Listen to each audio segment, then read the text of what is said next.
I want to know if other people are as useless as I am in the morning. So today I'm interviewing Esyllt Sears about their morning routine as well as their expertise in horses. WUWAH. Good morning. This is a gentle waking up podcast called WUWAH. My name is David. I can't actually say my name or the name of the show within the first minute. So I'll just use this time to motivate you into the day. I hope you're up and out of bed. I hope you've had some breakfast. I hope you've opened your blinds or curtains. I hope you've grinned at yourself in the mirror. I hope you've acknowledged that you are likable and valued. And I hope you've planned to buy more crisps.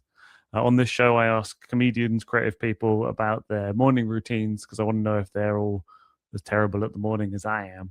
And I also ask them about their expertise so I can learn more and test them. Today, my guest is the wonderful Esyllt Sears.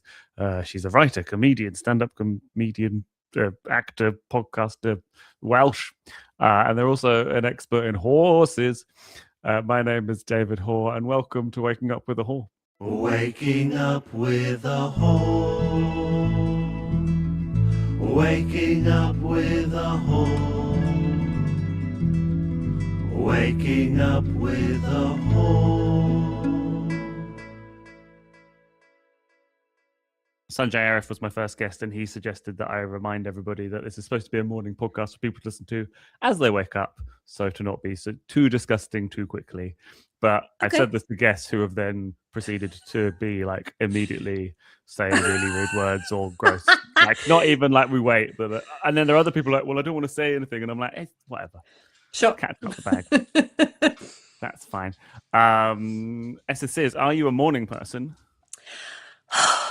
No, but I wish I was, because whenever I have been, the 3 days, the 3 mornings I have been a morning person in the last 44 years, I have loved it so much. Oh, you know, okay. when you get up before everyone and you have time to enjoy a cup of coffee, and where I live, you can't see now because it's actually nighttime, but there are like fields behind me, and in spring, if you get up early enough, there's like this mist across the fields, and there's a lovely sunrise. And when I've caught that, and genuinely I've caught it 3 times. 3? Yeah, I've thought I could do this. I could be a morning person. But the problem with me is I'm very much a night owl. That's fair. The sigh that you gave when I said I'm a morning person, you didn't even answer the question. You just went, the sort of sigh that if my granny was alive, she'd say, that's a big sigh for such a small person, is what she used to say for us when we were kids. Thank you. But I recognize the sort of longing there, and I understand it, because I'm not a morning person, and I am sick of morning people's sort of superiority, morals. But there is a superiority, right? Well, that's what No, there isn't. They just imply there is. Because I think we're more of those kind of warriors because we're able to stay up late. Because if there was like an emergency and stuff at night, we're already up. Whereas we'd have to wake the morning people, and they'd be really groggy. And how are you escaping a house fire in the dead of night if you're a morning person? It's just not happening. And there's never a morning fire. It always happens at night. Is that because we're up causing them? Yeah, exactly. But it's one of those things where, I do feel this sense of shame for being a night person, and I hate it. I'm here to cut that out of you right now. Thank you. I think you're wonderful, and none of that is to do with what time of day I guess I've never chatted to you in the morning, but like, you know, my girlfriend, if we leave somewhere slightly late, she'll be like, well, you're driving, obviously, because you do this at night all the time, which is fine, and I'm quite happy to do that. But it's like, it's the yin and yang, and I think if you can agree on it and you're not berating each other, but it's when morning people start berating night owls, and you can't be like, well, I'm better than you because I stayed in bed longer and I went to sleep late, so we don't have as much ammunition, it feels like. And it is always that way round, right? They always berate us and we don't berate them. Terms is what it is. Yeah, but it's really interesting to me though how. So I've always been a night person. So my mum, you could have my mum on as a guest, and she would tell you exactly the same thing. This was the actual funnel system. You just want an in with my mum. You can get this is Mrs. David. No, Mrs. Dav. Davis. Oh, completely forgotten her name. You don't know Mrs. your own mum's name. I That's don't great. know. I'm so tired from being a night owl. No, but she will tell you, like from a really early age, I was reluctant to go to bed, and annoyingly, my daughter is exactly the same. Oh, So okay. she's and I can see it. I can see myself in her. It's like 10 o'clock comes, 11 o'clock comes, 12 o'clock comes, and she's like, I can't sleep. And I'm like, yeah, I know. I'm not sleeping either, but I'm watching trash on TV. But you have to stay in bed. Yeah, you can't be like me. I do think that some of what my mum was like trying to get me to not do what she did as a child so that I wouldn't be suffering the same sorts of consequences that she did, which sort of, inadvertently meant I wasn't learning my own lessons and also getting frustrated as to why I'm getting told off. And then she's like, that's exactly what I do. And I'm like, yeah. No, I know. Yeah. It's really, I think it's a weird realization for kids when they see that their parents are inherently flawed like they are. so suddenly they don't know who they can trust anymore. Yeah. I do. Yeah. I think that's when you hit adolescence, isn't it? It's where you're just like, Yeah. when you realize that it's all flawed, and then adulthood is accepting that. But there's a big wedge of time when you're like, oh, why am I listening to them when they can't even do it right themselves? Oh, completely. But it's interesting though so that's my daughter, but my son is like my ex-husband, in that he will gladly go to bed early, and he could easily be up at 5. Easily. And the number of times I've had to yeah, I know. The number of times, because he'll come into my room and he'll be like, okay, the day started, and I'm like, no, it hasn't. And I have to try and smother him under some pillows to try and get him back to sleep again, because I need at least another 3 hours. I've met both your kids, and they're quite jovial. Like, they are quite kids. jovial, yeah. It's not like I'm not imagining them being like, oh, come and do this. It's more like, Mum, yeah. Yeah, but that's annoying at 5 o'clock in the morning. I can't be doing with it. I'm an irritable person. Like people tend to think that I'm quite nice, but actually, if you're coming into my bed at 5 o'clock in the morning, I don't care who you are. I'm going to be really annoyed about it. Okay, good. I won't. No, don't. Please those don't. parameters. Oh no, I'm not pressing. No. It's fine. No, I'm right. Thank you. I just meant examine the parameters of like, even if it was.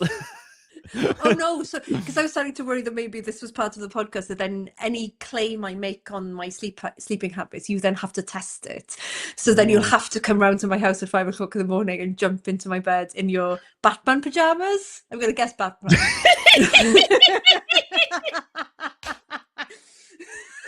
I will find you a photo and send it to you if I can, of me at like I think it was my own 4th birthday, where I'm dressed as a pirate. I got like a blue like sort of like coat on and like pirate hat, eye patch, and then like Batman slippers. Oh, I love that. And I think there's also me in a similar like complete Thunderbird 2 Virgil with the yellow stripe, but still with my Batman slippers. Although I might have actually had Thunderbird slippers for that. But yes, no, I do not wear Batman pajamas. But I also don't want this. I mean, I'm already treading the waters quite. I'm treading the line quite a lot by calling this podcast "Waking Up with a Hoare," where some people are like, I do not then want to get a reputation of like, and then I go and get into a female comedian's bed just to test their theory. Like, that's not the reputation I need. Please. People have done more than that, claiming less than science. So that's I think true. You'd be fine. I'd rather people think I wear Batman pajamas than that I'm gonna test these sorts of theories. What pajamas do you wear? What do you wear now? Boxes. Oh, okay. Yeah. But I can't sleep naked. It's sort of like, but I can't sleep with more or less, basically. Sure, you need something. You need some kind of support, some protection. Yes, and I also need something to cover me, even if it's really hot. So it's like has to be like even if it's just like a sheet in the summer. Like I need something. Ah, okay, interesting. But, I mean, a psychologist would have a field day with that. Oh, I'm diagnosed. Don't worry. I got my meds right here, baby. Don't worry about it. Oh, that comforting rattle. The comforting rattle of government mandated speed. That's fine. Are you good at getting out of bed? Right. So 2 questions so far. Both of them you've not answered initially with words, but you've answered the first one with and the second one with so I'm so excited for every other question after this. Oh my God. So because I have children, so my children split their time between my house and their dad's house. When my children are here, I'm very good at getting up because I feel like it's my duty. I don't remember ever getting up when I was younger and my mum wasn't already up. Sure. So she was always up. But there are sometimes instances, like I've mentioned about my son already, where he will come in early and he'll be like, why aren't you up? And I'm like, it's not really time, but you're making me feel bad now. But yeah, because my mum was just always on it. Sure. So, but my daughter has to get the bus quite early. So I am up, I will make the breakfast and stuff. And even though now they can make their own breakfasts, I quite like that routine thing. So I like to be up for them. When they're not here, not so much. I revert into like full on teenager. Nice. I'll drag myself out of bed. I'll get up if my dog Tom, if he starts barking, then I'm like, oh yeah, I should probably get up. But I'm really bad. I snooze a lot. Like, and I do wonder if my neighbors can hear it because my alarm is quite loud, and I do snooze like at 10-minute intervals for like an hour. And if I have to get up for something important, so often my work takes me to London and I have to be in London early in the morning and I'll drive up that morning, I have to have like an old-fashioned alarm clock outside my bedroom door. So it forces me to get up, to switch it off, and then I'm up. Do you know what I mean? That's the only way of doing it. Yeah. You've avoided making another weird noise when I ask you a question because my next question is about your alarm system. Okay, I also have this alarm in a different room, but that's my final alarm, and I have like 1:45, 10:45, and then I got 10 minutes grace, but then it's like 3. I got 2 alarms going off in my bedroom and then 1 in here, so that I get out of bed. Yeah. My girlfriend will get up to take the dog out because she has to go to work early, and obviously part of the reason I want to do this podcast is because comedians all work late at night, and I just want to know if everybody's coping as badly as I am. And so my dog will wake up my girlfriend at like 7 and be like, "Oi, I need to go outside. You need to give me food." And then she's gone away, and I've been the one in charge of the dog. And like the first time I sort of set an alarm for 7, missed the alarm, and then like at about 9 or 10, I woke up and the dog was just next to me chilling. And I took him out. God! So he's fine, actually. And my girlfriend was furious because she's like, "What? So the dog's waking me up really early, and I have to get up, and my sleep's disturbed. But when I'm not here, the dog's just like, oh, okay, well, David's not going to get up yet, so that's fine." I love this because it's almost as if the dog was getting up because he thinks that your girlfriend is going to demand that he has to go out at that time. And when she's not there, he's like, the lads are going to lie in. I will say my dog is a girl now. Lad, oh, so sorry. I missed that. Lads. It's fine. Oh, no, it's fine. We can be lads.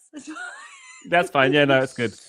I once did a podcast talking about some of the Jurassic World films with John Rain, and we kept on referring to the dinosaurs as he, and then remembering that all the dinosaurs in Jurassic World are she because they're all like women, and so we just spent an entire episode accusing each other of misgendering dinosaurs. So,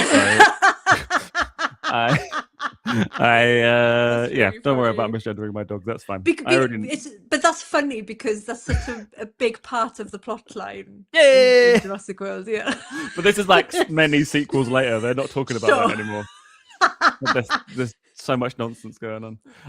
So hang on. So your alarms are going off. You snooze. You hit the snooze, and I snooze. It's almost as if I can't hear it anymore. And sometimes what I do is I accidentally take a screenshot of my phone rather than snooze it. Okay. I've got so many screenshots of my alarm going off. And not deleted any of them? Oh, no, because that's part of my story. This is for somebody else to discover later on and be like, oh yeah, this is what I'm doing. That's good. How do you feel in the snoozing?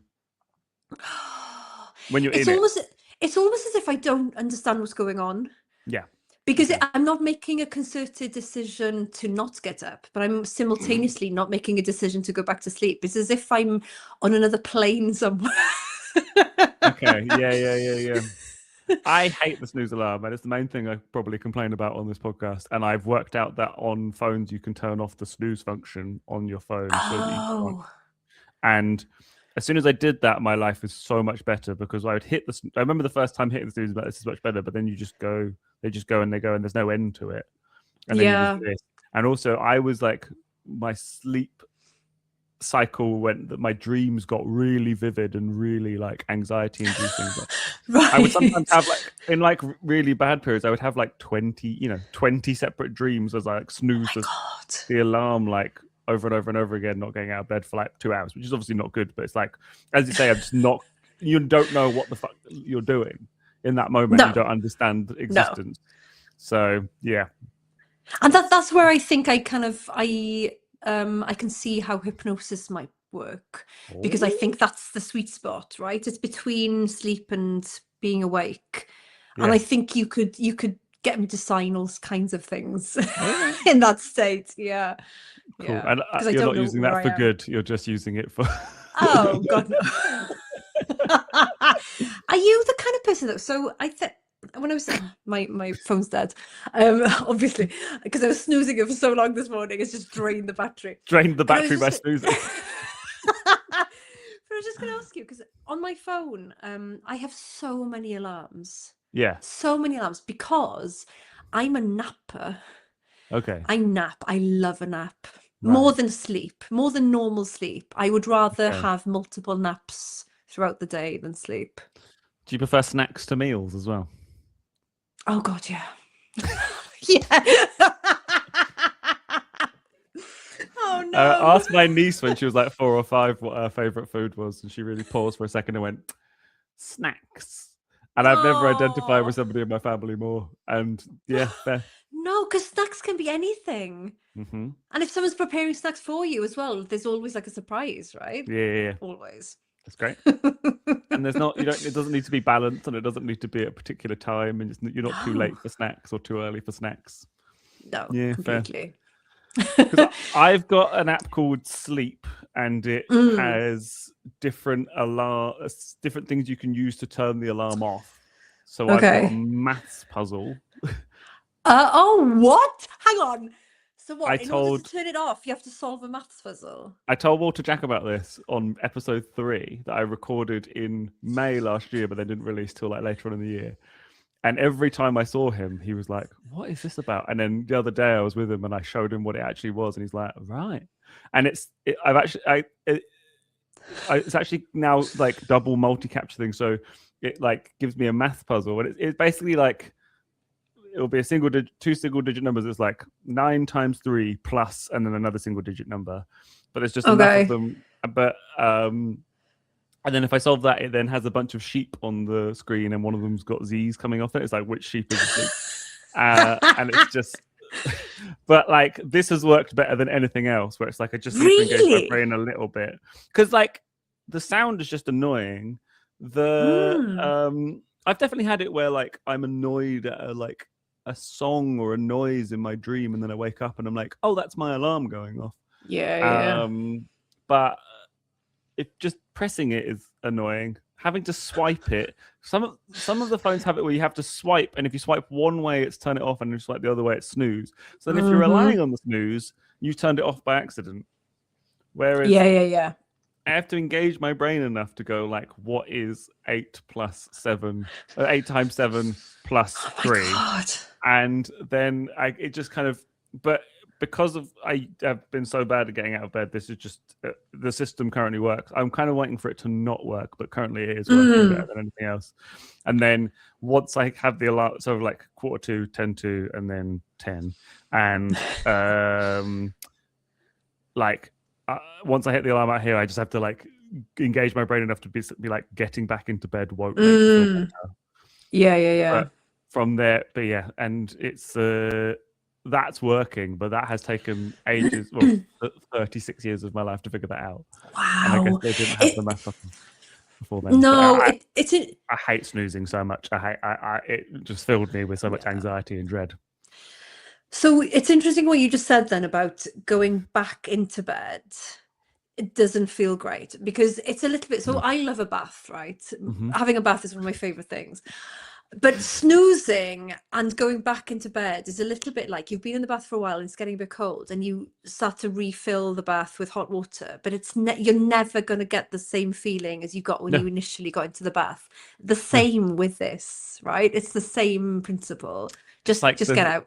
Third or fourth pint and getting back into bed and refilling the thing. It's all just like you're trying to re-get that feeling, and you might feel it for a little bit, but then getting out of it, you're then locked into a thing. So But what's mad with the bed though is you're allowed to go back into it later that day. So if you could get that into your head that, well, I get to do this every night. So actually I could just get up now and enjoy my day. And then I know, oh my God, I get to do this again.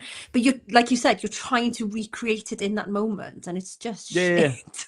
Trying to wring out every last drop of what you've got because you didn't feel like you got enough of it, rather than compartmentalizing, which is what I've struggled with a lot. Until these, baby! Yay! Meds. How much sleep do you get? I try and get 7 hours. I used to be so bad. It wasn't until my early 30s that I realized switching off for like an hour beforehand is actually what I need to do, and also not listening to other people's theories about how my body might work or what other people think should work, because I need to like actually not just be like, okay, I've finished, if you're like, oh, I've got some late night energy to do some admin, or like playing a video game, or like doing something like active, and then be like, I'll just go get into bed now and then I'll be tired and I'll sleep. It's like, no, you need to really switch it off. And then I was getting into bed and doing a little bit of scrolling until couldn't really. And then I would put on a podcast that I've got like a playlist of podcasts that I've listened to a bunch of times that I can they're entertaining enough that my brain's slightly engaged, but not enough that I want to listen to it too much. And if it's something that I'm not engaged with, then I stay awake longer because my mind wanders. So it needs to be enough that I can sort of listen to it and then sort of drift off. And then I recently changed my phone, so I've just got my old phone with the podcast on next to my bed, and then I've taken my Wi-Fi can't reach my bed, so I can't scroll in bed, and that's been really useful. So then I try and get into bed 8 hours beforehand, and then hopefully fall asleep within then. But then often I get into bed like 7.5 hours or 7 hours or maybe less, and I'm trying to get better at that, and I've done so well far. How about you? How much sleep do you get? I'm gonna say 5.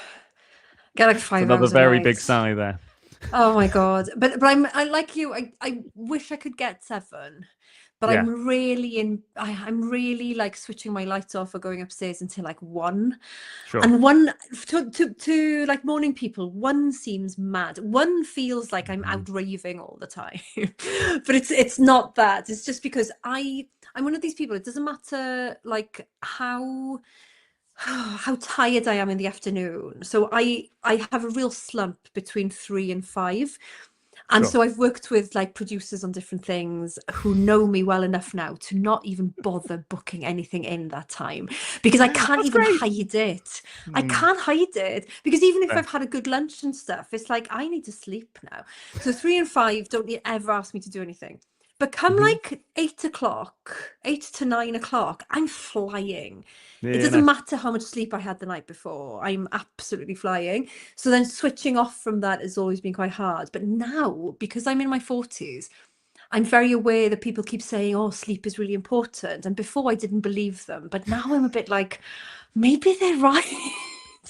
Because I don't want my heart to just stop, and I don't want, my lungs to give out, and I don't know what kind of cancers can develop because I'm not sleeping enough. Sleep cancer. I don't know. You don't. I just laughed myself into. I lauged the focus out of my camera just there. What's happened to you? I laughed so hard that the focus on my camera went. Sorry. But that's the way you get it back. Is you just have to you have to kind of let it. What is it doing? Sorry, this has really interrupted your. Feels like I'm dreaming. Yeah. Sorry, this is your next stream. What is going on? Why can't this is not good for audio listeners who are like, what's going? Oh, there I am. Hello. Oh, yay! Sorry, I'm sure it'll That go was a out again. I think literal, like, my rubbing of the eyes. yeah, my lighting is a bit naff today. Let's do a bit of this. Maybe that might help. That's a bit eerie. Yeah, well, I think sleep is very important, and I also like the thing I have to explain to people when I'm like I'm going to bed at 2, and they're like, "Isn't that so late?" And I'm like, if I finish work at say 10:30, if I'm then having, if you don't get out of a gig till 10 or whatever, maybe later, and then you've got to drive home 2 hours, 2.5 hours, I don't want to be on, and I'm doing that regularly. I don't want to be on the motorway driving and be like, well, I'd usually be asleep at this time because then I'm going to be tired. So I need to be like alert at that time. And also I need to be awake enough to do my job at between like, I need to drive to it and then be awake. So between the hours of like 5 to midnight, I need to be kind of alert and awake. So it doesn't make sense for me to get up earlier.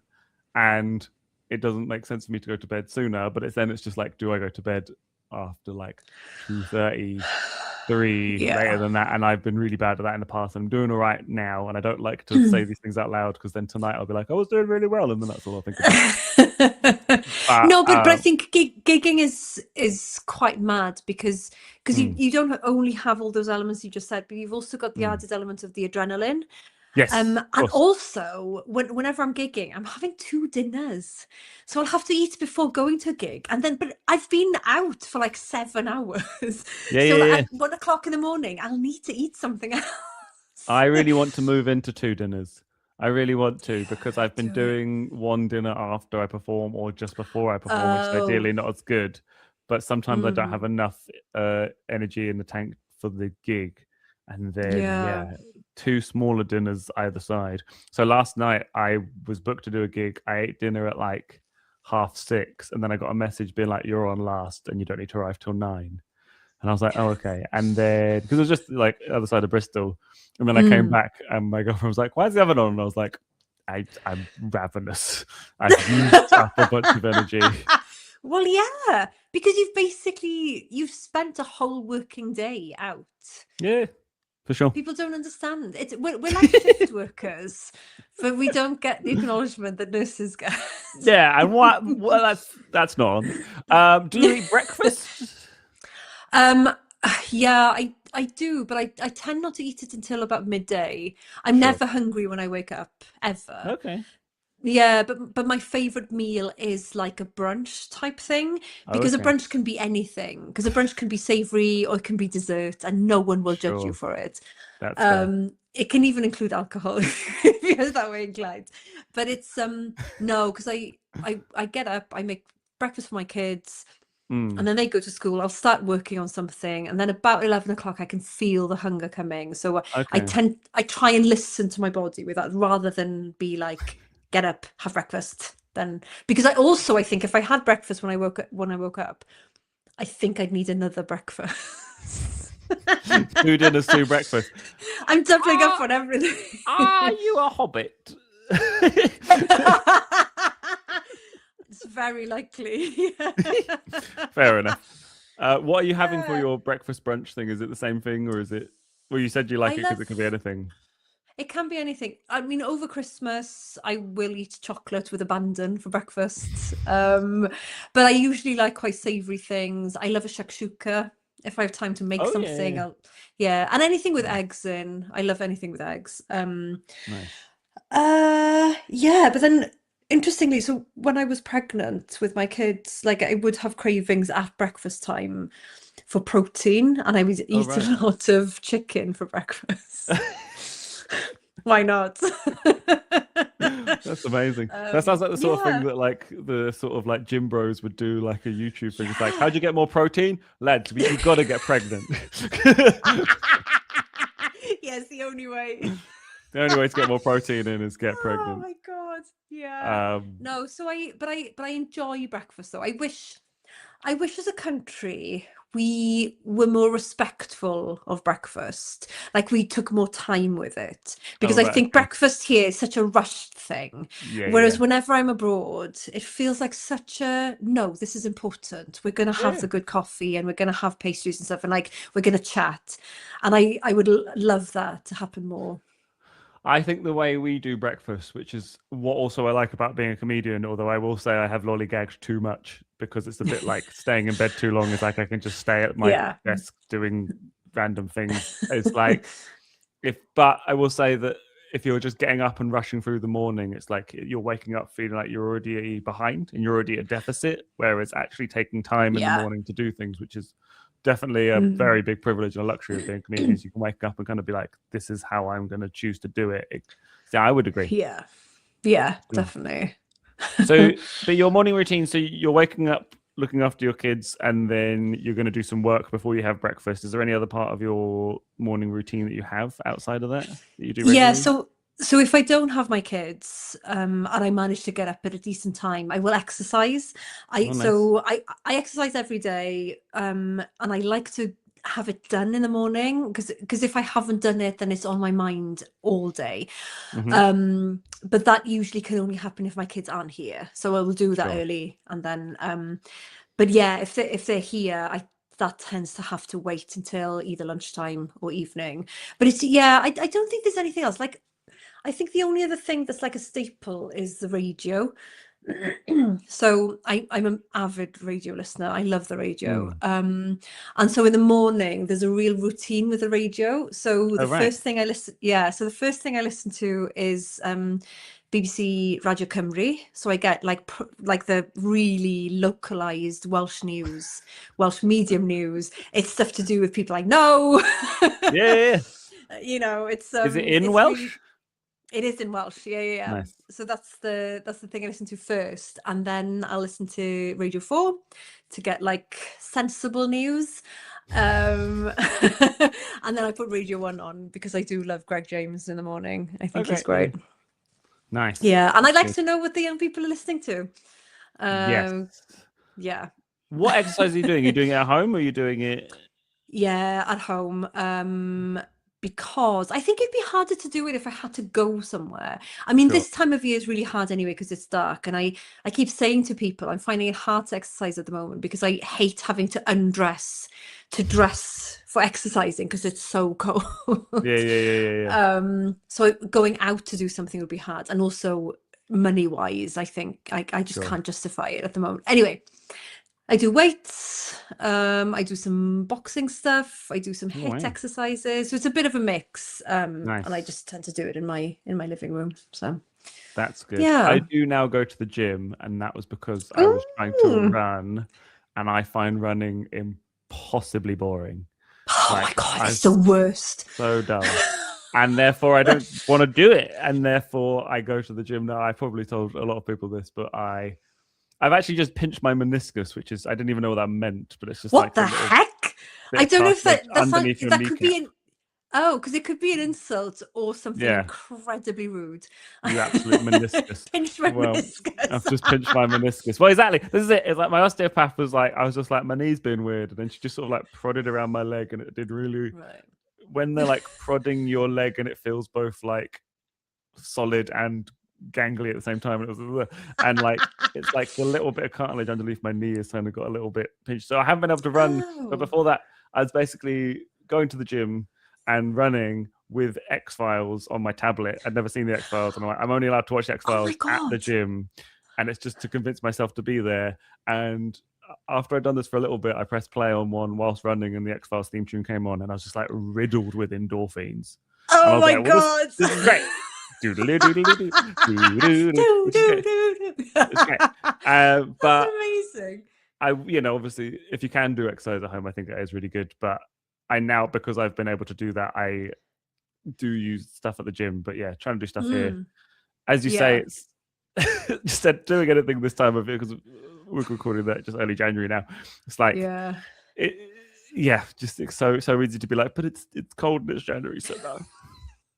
I know, it's dark, no one can see me anyway. Why does it matter? Amazing. I'm so envious that you're watching X-Files for the first time. Mm. Oh my God. And in Because 15-minute chunks. I am not through season 1 yet. And it's taken several months. I'm so slow. That's It's really good funny. though. I really like it. It's amazing. Like, it was when it first came out in the 90s. It Mm. was one of my favorite programs. It's the only program I've ever watched where I've actually gone to buy the novels. Oh, So wow. novels were written based on it, and I read Yeah. the novels, and I had a subscription for the magazine. It's the wow. geekiest I've ever been. I loved X-Files so much. Oh, great. Yeah. It's honestly so great, especially because it's exciting. I like serial. I like Star Trek: The Next Generation rather than other Star Treks because you can just watch an episode and very rarely do you have to have all the backstory. But also, it's alarmingly 90s, which means that you can kind of remove yourself from modern day troubles. But also, then they'll be like, "Hey, man, they reckon artificial intelligence will take over in the next 5 years." And you're like, "Give it 20, but you're nearly there." And then they're talking about conspiracy theories, but then the conspiracy theorist is like, "Who shot Kennedy really?" And you're like, "Oh no, that's not what." No one cares about that anymore. No. That's amazing. I didn't post it, but the conspiracy theorist guy was part of something called Kneecap. So he had like a kneecap hat with like NKNI, or like, and it's like I was like, "Oh, this guy does care about Kneecap, but not the same way that modern people do." That's really funny. WUWAH. I'm going to be at the Leicester Comedy Festival on Friday the 20th of February and Saturday the 21st of February at Peter Pizzeria. The Friday show is at 6 p.m. The Saturday show is at 7:30 p.m. Tickets via the Leicester Comedy Festival website. It's a work in progress show for my new show, How to Live to 100. Come along. It's going to be great. Anyway, so thank you so much for telling me about your morning routine. I also like to ask people about their expertise. You've informed me your expertise is horses. Well, no, let's be honest with the listeners. I told you that I was going to... I wanted to say that I was an expert on myself. I wanted to be like, I'm an expert on Esyllt Sears. Yeah. And then I realized I have no idea what that means. As in, I don't know who I am. I don't know what I do from day to day. So actually, I think I'm the least qualified to talk about being myself. So let's do horses. But I do know horses. For any of the listeners that don't know, what is a horse? Oh, a horse is fur on legs. Oh, with sexy, with like a sexy head of hair. Right. It's okay. This actually does answer a question I have. Where I sort of like, would you consider yourself a horse girl? Yes. Well, okay, but I feel like I need to explain this. So I do ride horses. Never got horse girl vibes from you ever. So oh no, and I will explain why. So I've ridden since I was like 5. I had a horse. I that's my retirement plan, is to have horses. But people have a perception of you when you say that you're into horses. They think you're like you said, a horse girl. Mm-hmm. I was taught by someone who taught herself to ride on a cow. So I'm not like a pony club, Windsor horse show type rider. I'm very much a West Wales. A woman decided she wanted to ride a horse, but she only had a cow. And then I'm really biting my tongue saying this is the Welshest thing you've ever told me. But it really is. So it's not like, it genuinely isn't.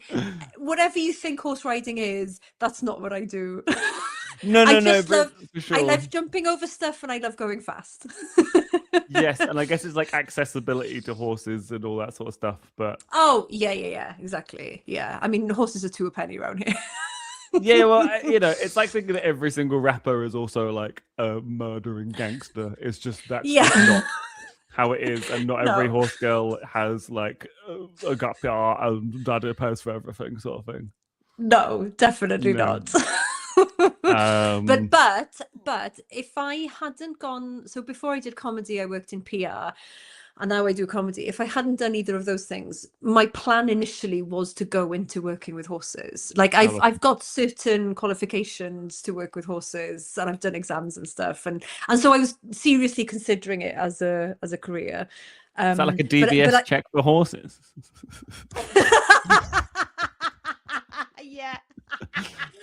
God, that'd be such a cool job.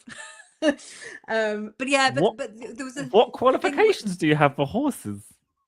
Oh, so I've done, so there's different grades that you have to work through to become like a teaching instructor and stuff like that. Okay. So I'm one degree away from being like a qualified teaching instructor. So you have to do all these different grades and stuff. But it got to a point where it felt like it was ruining my hobby. I think that was the thing. It's my hobby, and it's like my mindfulness, and I was just like, oh, if I have to make a living out of it, I think it would ruin it. Keep the treat a treat is... Yes, keep the treat a treat. Keep the treat a treat is such a... And that's like, you know... I did a lot of like Twitch streaming during lockdown. It was like playing video games and getting paid to play video games. But then it's like, oh, this actually was a thing that I switched off my brain for, and now I'm doing this and I'm being watched and whatever. Yeah. Obviously, any kind of like drinking or anything, and also the like snacks and all that sort of stuff. And it's just like, keep the treat a treat. I didn't realize that meant horse riding as well, but apparently it does. It does. Do you know what? I think maybe that should be the mantra for this year. Seeing as we're recording this at the beginning of the year, I think that everyone should take that on board. Like, keep a treat, because I think we all need a treat. That's very good. Have you given yourself New Year's resolutions? You don't have to tell me them, but have you given them? I haven't, but the last 2 years' resolutions have been to get a tattoo, and I still haven't. So I still need to get a tattoo. None at all. Yeah, no, but I really want one. Okay. Do you know what it is of? You don't have to tell me. Some people don't want to say it until they get it. Yeah, no. So the idea I have at the moment is, so my grandmother, before she died, she gave me like a box of blackcurrants that she'd picked. So she loved foraging, and I love foraging because of her. And she got me a box of blackcurrants, and she'd written a note on the top, and it just says on it in Welsh, "Enjoy." And I would like to get that in her writing, just the word "enjoy" in Welsh, like on my arm or something, because I think it's so nice. Keep a treat a treat, just enjoy. Do you know what I mean? It's like, I think it's, but I think I will do it. I think you need someone else to encourage you to do it. I think with tattoos, I think you need someone to take you there and be like, you're doing it now, and like, okay, fine. I can send all my listeners to your Instagram page and be like, get the tattoo. Yeah, by force. Peer pressure. Have you got a tattoo? Yes, I was going to say, have I shown you mine? Because I don't know if you have. Okay. I always find talking about my tattoo after somebody else has explained their tattoo. Once I was at a festival with Morgan Rees, and he was explaining about how he's got music on his arm, which represents his like relationship with his granddad, who taught him piano along with us. And then I'm like, oh, I've got the "do not tumble dry" symbol on my right butt cheek. That's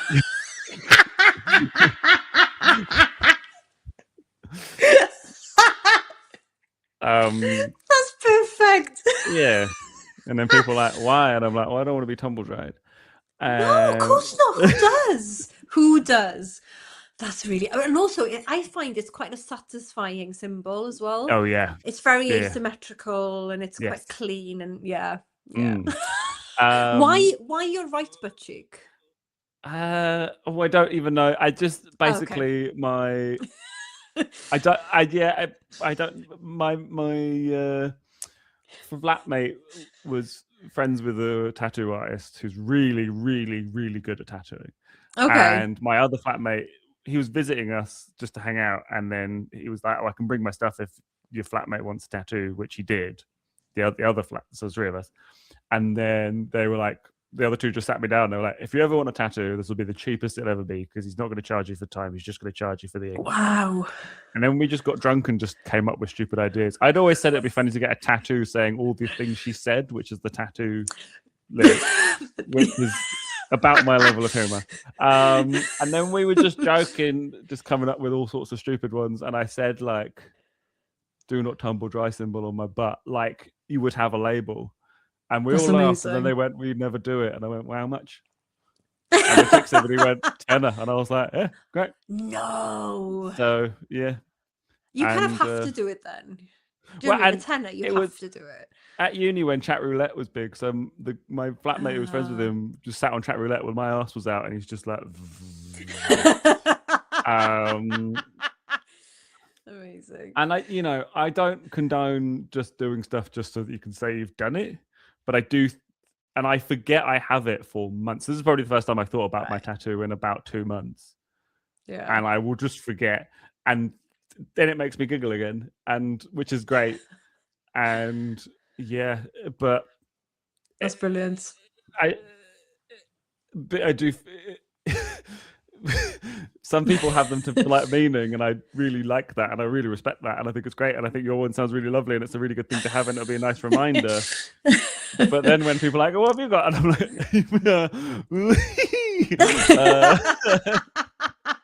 no, but there's something so refreshing about it just being like an off the cuff, complete gay abandon. Let's just do this thing, kind of. Do you know what I mean? It's like it doesn't have to mean anything. It's just fun, it doesn't have to, right? but it does really make me happy. It like makes me. Oh so God, happy. yeah, but that's great. That's really great. But just because I just forget about it. Anyway, horses. Horses. I mean, I was going to say, when did you first get into horses? We learnt when you were 5. I was going to say the other tattoo you could get is a woman riding a cow. That would be cool. I could get that, yeah. Yeah. If you could get enjoy with that underneath, that would be good. Oh my God. Yeah, enjoy riding a cow. Why not? The other thing you should do is find somebody that you trust to do the tattooing, and then also get the right artist and find the right thing. But yeah. So you ride horses. Do you like horse racing, or do you just? No. So horse racing is a weird one. So horses as animals, they do love to race, and they do kind of move in packs and stuff, and there's like a hierarchy, and they will. But horse racing more and more, I don't know. I think the Grand National, I used to watch it a lot, and I used to bet on it, but it's becoming more and more dangerous, I think. I'm not massively into that. I love cross country. I love show jumping. I'm not that much into dressage. I have a real respect for dressage, which always annoys me when other people make fun of it. Because it is one of the hardest things. Like for me, in the horse world, it's like maths. Like I can't get my head around maths. I can't get my head around dressage. How do you make a horse dance? It's incredible. The amount of patience you have to have for that. I just want to jump and run through water. That's all I care about. And also ride a horse. Have you seen the video of Snoop Dogg watching dressage for the first time?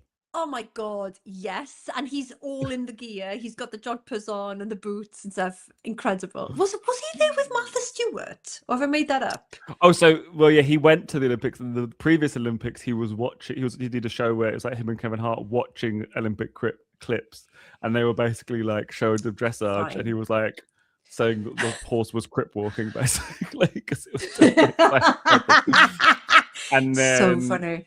From there, he basically was doing like some variety of Olympic coverage. But yeah, him and Martha Stewart are basically always together. Yeah. No, that was really fun. I don't mind stuff like that. I know certain people within the horse world would frown upon that, but I think it's great. Anything like that that makes it more accessible. I think that's the problem with horse riding, though, is it's always seen as being quite elitist, and it is, because if you want a horse, you need money, right? So it's but I think anything that makes it mainstream and makes it feel a bit more accessible is nice, because there's something about, so my kids ride horses as well, and it's more because I think there's something really lovely about doing something that's so high adrenaline, and you could die, but you also have to be in tune with another being. So you've got both things going on. It's like, oh my God, it's nature, it's an animal. You have to really respect it, and you have to listen to each other, but you could also fall on your head and crack your ribs. And yeah, I don't know. I think for kids, they're both great skills. Yeah, for sure. I think put yourself out there as well. I think that is really funny, and I do think that is a good point in like, do you want the horse for the horse riding, or do you want the horse so you can say you've got a horse, and also you want to put yourself above people who don't have a horse? And that's where that kind of gatekeeping level of like stuff where it's like you're advocating for it to be more accessible, and other people might be like, well, no, don't do that, because then you might let the riffraff in, sort of stuff. It's a weird one, yeah, because I think if I'd had a horse when I was a teenager, it definitely would have been like to boast about the fact that I had a horse. But now there's a level. Imagine me out with people now, like meeting people for the first time, and I have to tell them I have a horse. No one would be impressed by that. It would just be met with bafflement. and having to tell people my name for the first time is enough for that conversation without having to say that I have a horse as well. It's too much. Oh dear. I have such fond memories of meeting you in Edinburgh. It was you and Hilaria. I kept on finding you. Oh, yeah. It was in the Pleasance Dome. Yeah. But I feel like it was loud and I'd had a few beers and you were like, Esyllt, and I'm like, what? And I feel like I saw you 3 days on the trot, and every day I was like, right, I think I've got it this time. No, sleep will not help you with that at all. You won't wake up one morning and be like, oh, I've got it now. It's like, no, slate clean, we start again. Oh dear. I think I've got it down, and you might tell me otherwise, but then I hear other people pronounce it now and I'm like, nope. I think you're doing pretty well, to be fair. It's really funny how some people just get it instantly and you don't think they will, but then other people you think should get it don't. Right. It's like, oh, this is interesting. Yeah. They just can't nail. No. I think the only thing I'm unsure about, which, you know, when you've just known someone long enough, you're like, I'm just not going to bring this up, but like the final syllable of like or because it's without a vowel in between, like a hi-hat. Oh, it is like a hi-hat, yeah. Esyllt. Yes. But no, is it to or Esyllt? Esyllt. Okay. Great. Yeah. That's I feel like I've been getting away with it. We're friends now. It doesn't matter. Don't ruin it. Well, it's so funny because you will obviously have had MCs be like, how do I pronounce your name? And obviously people with particularly non-English names will get that. But then I get it because they're like, it can't be Hoare. So what is it? And then I'm like, Hoare. And they're like, oh. And then I'm like, don't worry, I've got jokes. It's fine. Yeah. It's funny though, isn't it? Yeah. Like the perception. But it means that I come off stage and people are like, the filthy little Hoare, and they won't know me that well, but they'll just be like, amazing. Happen. I love that. Have you ever been on a horse?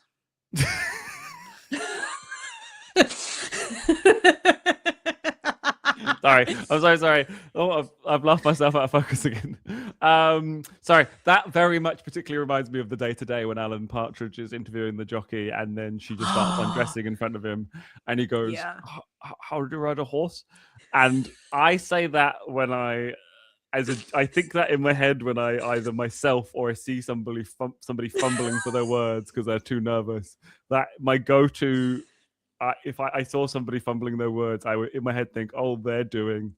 How do you ride a horse?" So, really I have relatives who are significantly more well off than us, and they had access to horses, and they had a little Shetland pony called Winnie, and I rode Winnie. I don't know that I've gone on a bigger horse. I think that I have that respect and fear line of horses. I think I've just been like so very aware of how like the size of a horse and just not, I didn't grow up really getting on with my friends' pets very well, like dogs and cats. They weren't really an animal guy for a long time, and now I am. So I think if I didn't really like my friends' cats because they could scratch me. Put that to a horse, I'm like, this is too big and unwieldy, and I don't want to fall off and all that sort of stuff. So I think I've ridden a Shetland pony, and I don't know that I've ridden. Okay. And I liked bikes. That's fair enough. But I would say though, like, because Shetland ponies can have big attitudes. So actually, if you've managed to ride a Shetland pony, I think you've done quite well. Thank you. Yes, I don't think it's necessarily the size. Tame it or anything. It was in the stable. and it was called Winnie. Well, that actually brings me to my final question of this section, which is, what's the biggest horse you've seen? Seen?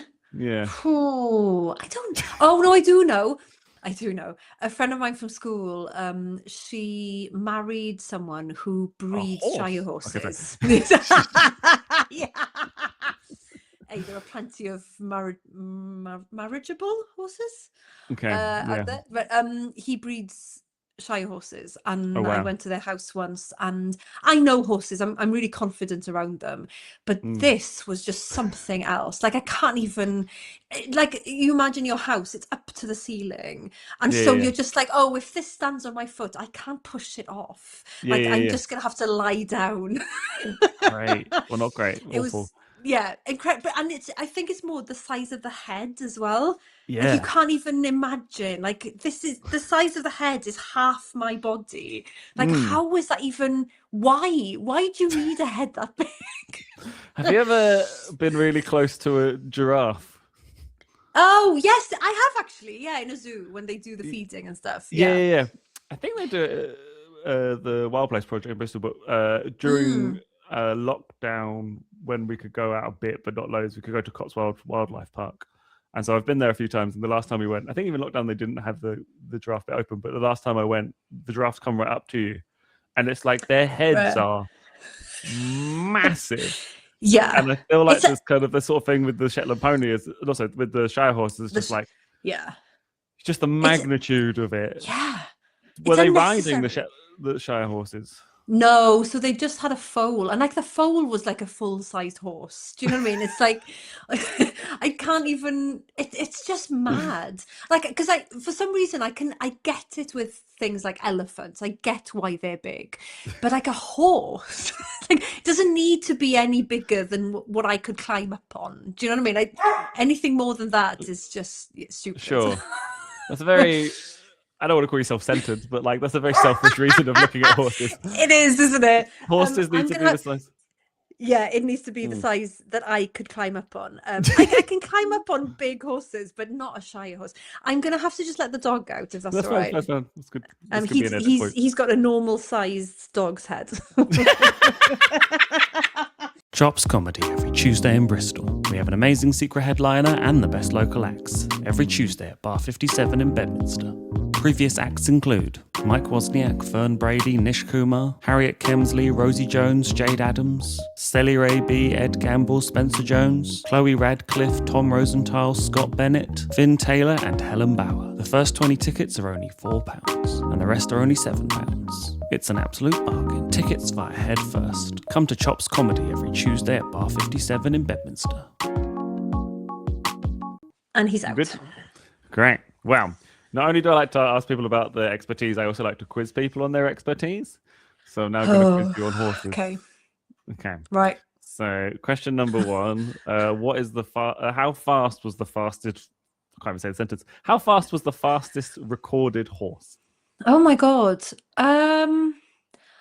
Right. I don't know this, but let's say 50 miles an hour. It's 43.97 miles an hour. Okay. So you are close, but not right. Yeah. Question number two, what are horses measured in? Hands. Correct. No, but that way. Not this way, that way. Landscape, not portrait hands. Yeah. Okay. Right. Question number three, if horses are measured in hands, what are hands measured in? Oh, fingers.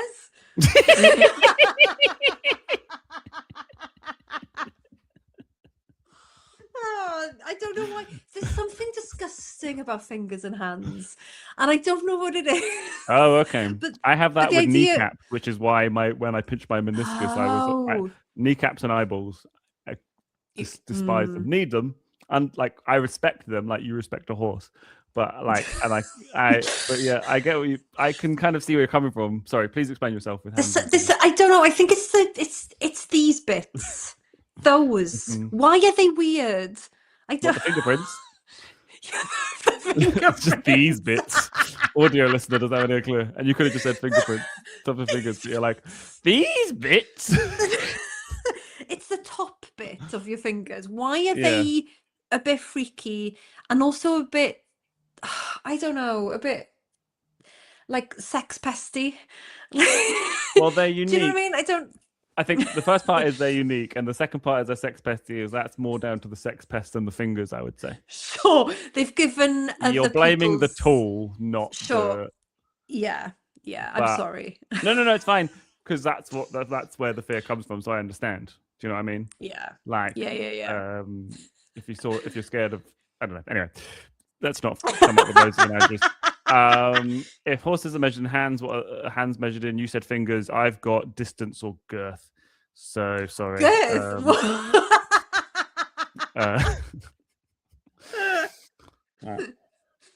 Oh, I don't know how that would even work with hands. Okay. I want to ask you. This is separate to that, but have you seen Pan's Labyrinth? Okay. Oh yes, with the Yeah. And did that? Yeah. Was that really terrifying? for you? maybe that's Don't what like hands? started it off with me. Yeah. Oh, Maybe really? That's maybe. Yeah, hands are just weird. I mean, they're necessary, but they're quite weird. You're making me find a new subsection of questions to find, which is like, what is this part of the human body that you think is weird and you respect it but you don't like it?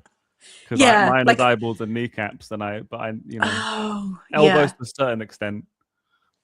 Don't wanna Oh think about yeah, it, when they're a bit Mm. if you because when you can like move the cartilage around a bit. Yeah, let's It's- not. No, okay. Well, Oh, now I'm sorry. screaming again. No, it's sorry, fine. okay. It's fine. Let's just do my super quiz instead. Question number 4: what is red rum backwards? Murder. I'm assuming you haven't seen The Shining. I have seen The Shining, but I couldn't even- which makes us even madder. Yeah, that was Oh, great. Yeah. Okay, thanks. That was really great. Did it feel like I was having like it was in the middle of a crisis or something? Red rum is obviously a horse. What is red rum backwards? Unfortunately, the answer is going the wrong way. So, sorry. And the final question number 5, is: did horses or humans invent dressage? Oh, it's like chicken and the egg thing.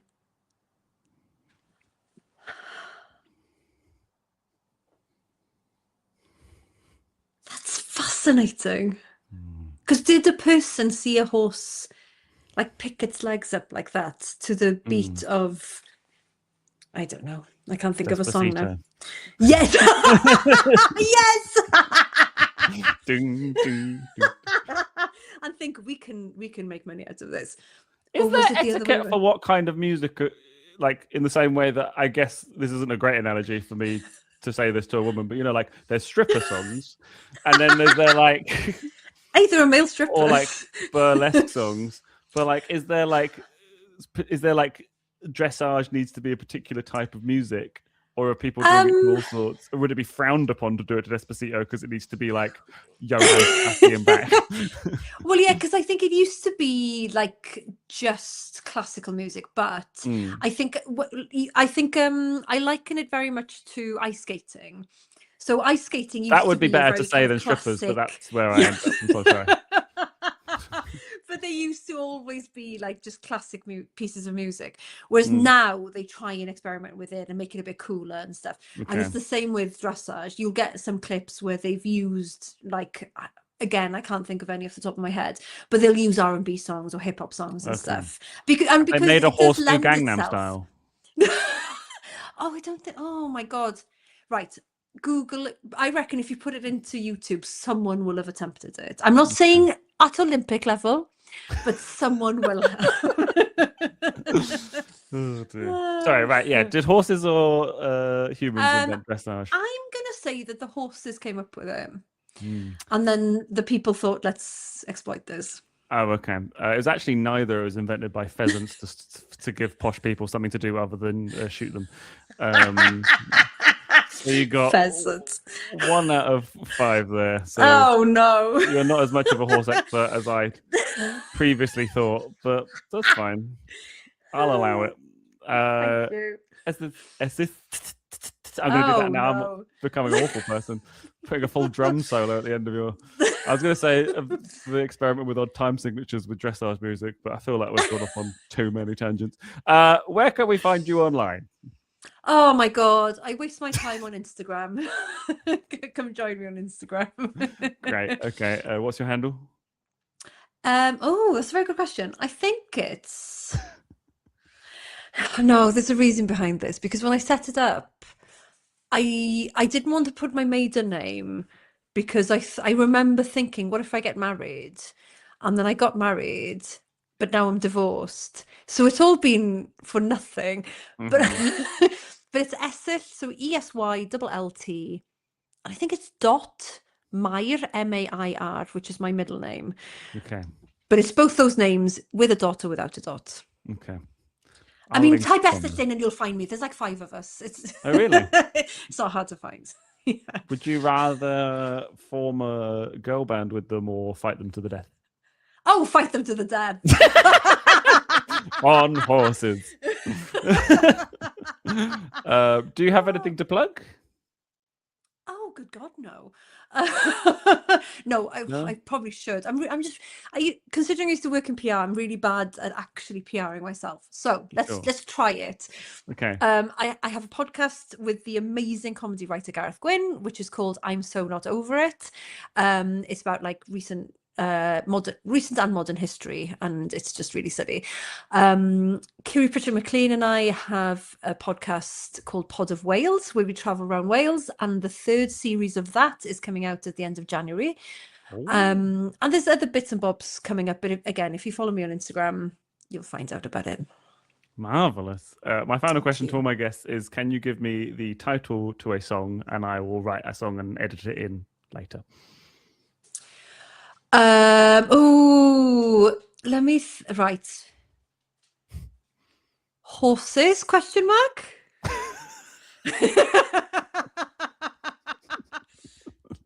Good luck. That is minimalist. I kind of appreciate that. That's great. Well, Esyllt Sears, there'll be no copyright issues with that. Trust me. I immediately was thinking about Crazy Horses in my head, but there's no question Crazy mark Horses at the end of that. Unless the real noise is what they're trying to like simulate.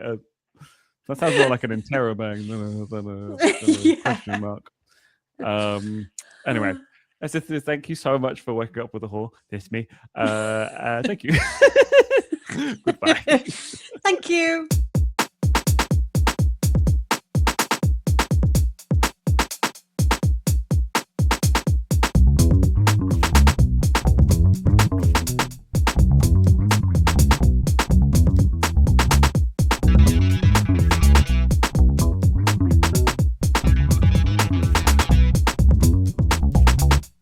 Horses?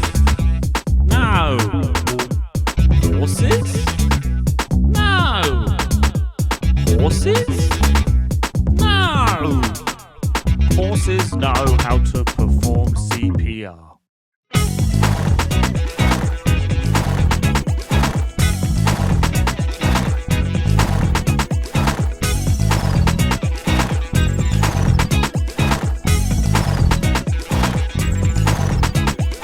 Thank you to the wonderful Esyllt Sears. She is wonderful and so much fun. Go follow her at esyllt.mare on Instagram. The way this show works is I do a guest episode on Monday, and then I do little mini morning encouragements on Tuesday, Thursday, and Friday. I hope, if you haven't already, that you go listen to my new album, The Body, on Bandcamp and or streaming platforms. I'm going to be at the Leicester Comedy Festival, the Glasgow Comedy Festival, Macuntheth Comedy Festival. There's also a bunch of other work in progress shows that I've got coming up. So check out my Instagram or my website or here at some point, and I'll have more information. I hope you've gone and watched my YouTube comedy special, 1000% Musical Comedy, if you haven't already. And please come along to Chops Comedy every Tuesday. We have an amazing secret headliner and amazing local acts doing new material at Bar 57 every Tuesday in Bristol. Today, I hope you eat 3 meals. I hope you go for a walk. I hope you watch The Dog of Wisdom on YouTube, because it's the best video ever. And if you've not seen it before, then hooray, you get to watch it for the first time. And if you've already seen it, go back and watch it again and be like, oh, great. I got sent a video of my brother-in-law showing his child Badger the other day, and they're 7, and they thought it was great. So the internet is wonderful. I hope today you eat lots of crisps, and I hope you're kind to yourself. My name is David Hoare, and thank you for waking up with a Hoare. Try and have an adequate day. Meet your basic needs and don't be a dick.